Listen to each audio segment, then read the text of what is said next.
بسم اللہ الرحمن الرحیم۔ معزز ناظرین، میرا نام ڈاکٹر محمد عبدالوحید ہے۔ میں چھوٹے بچوں کا اور عام طور سے بڑے بچوں کا بھی ڈاکٹر ہوں، یعنی میں چائلڈ اسپیشلسٹ ہوں، اور میں یہ ماڈرن میں پریکٹس کرتا ہوں، ماڈرن ہسپتال میں۔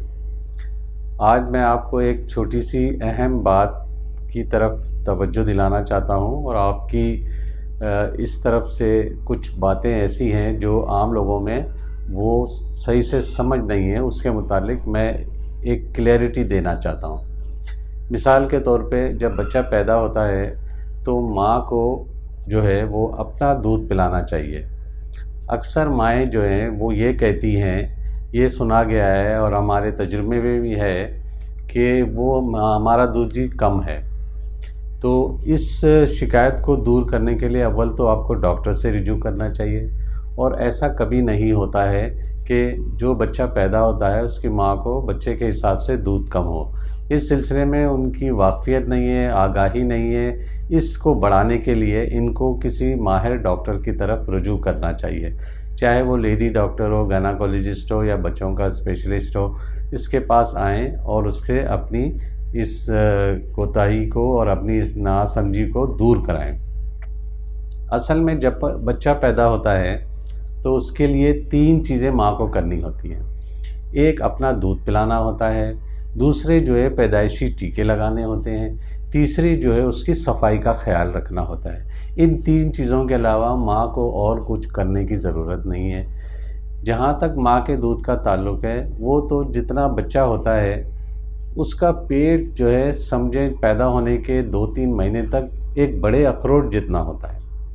اب اس اخروٹ جتنے پیٹ کو بھرنے کے لیے ماں کو اپنے دودھ کے علاوہ اور کسی دودھ کی طرف توجہ دینے کی یا اس کو ضرورت ہونی ہی نہیں چاہیے۔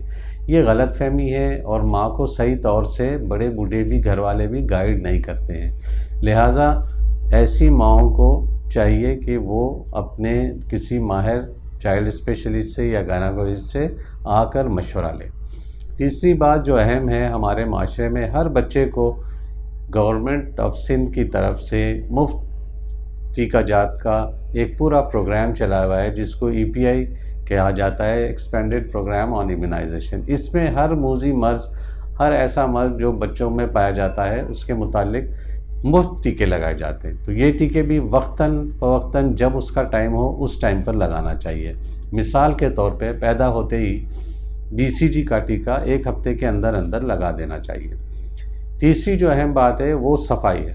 مائیں اکثر کیا کرتی ہیں، سردی کا موسم ہے، بہت ٹھنڈ ہے، بچے کو غسل نہیں کراتی ہیں، صفائی نہیں کرتی ہیں، جس کی وجہ سے بچوں میں جو ہے نا چمڑے کی بیماریاں، خشکی کی بیماری اور کئی قسم کی بیماریاں ہونے کا اندیشہ بڑھ جاتا ہے۔ لہٰذا میری طرف سے آپ کو یہ مشورہ ہے ایز اے چائلڈ اسپیشلسٹ کہ اپنے بچوں کو روزانہ ٹھنڈ کے موسم میں بھی غسل کرائیں۔ اگر بہت تشویش ہے تو ایک دن چھوڑ کر اگلے دن ضرور غسل کرائیں، اور غسل کرانے سے 1 گھنٹہ 2 گھنٹے پہلے آپ زیتون کے تیل سے مالش کر لیجئے۔ یہ معلوماتی پروگرام ہے جس میں میں نے آپ کو بہت اہم باتیں بتائی ہیں۔ اس میں جو سب سے اہم بات ہے وہ ماں کا دودھ ہے۔ یہ ماں کا دودھ شروع کے 2 سال میں انسان کو میسر آتا ہے، اس کے بعد یہ دودھ کبھی پھر ضرورت ہی نہیں پڑتی، نہ پلانے کی نہ یہ ہوتا ہے۔ لہٰذا ان 2 سالوں میں جو ایک نعمت خدا بند کریم کی طرف سے دی گئی ہے، اللہ تعالیٰ کی طرف سے بخشی گئی ہے، ماں کے دودھ کی شکل میں اس کو ضرور پلانا چاہیے۔ اوپر کے جو دودھ ہیں، ڈبے کا دودھ ہو، بھینس کا دودھ ہو، یہ تمام جانور کے دودھ ہیں۔ یہ ہمارے بچوں کی اس طرح سے پرورش نہیں کرتے ہیں، اس طرح سے نشو و نما نہیں کرتے ہیں جیسے ہونی چاہیے۔ انسان کے بچے کو انسان کے دودھ کی ضرورت ہے۔ لہٰذا میں آپ سے یہ التجا کرتا ہوں، یہ آپ سے ایک ریکویسٹ بھی ہے میری کہ آپ زیادہ تر اپنی اولاد کو اپنا دودھ دیں اور اپنی اولاد کی صحیح معنوں میں ماں بن جائیں۔ بہت شکریہ آپ کا اس معلوماتی ویڈیو کو دیکھنے کا، ایک دفعہ بہت شکریہ۔ میں ماڈرن ہاسپٹل کی ٹیم میں روزانہ صبح کے ٹائم 11 سے 1 بجے تک ایز اے چائلڈ اسپیشلسٹ اپنی OPD کرتا ہوں۔ اگر آپ کو کسی بھی سلسلے میں اپنے بچوں کو کوئی بیماری کے سلسلے میں یا غذائیت کے سلسلے میں یا ٹیکہ جات کے سلسلے میں کوئی معلومات کرنی ہو، کوئی بیماری کا علاج کرانا ہو، تو آپ ضرور اس 11 سے 1 بجے کے ٹائم میں مجھے آ کر اپنے بچے کو دکھا سکتی ہیں۔ تھینک یو، بہت شکریہ۔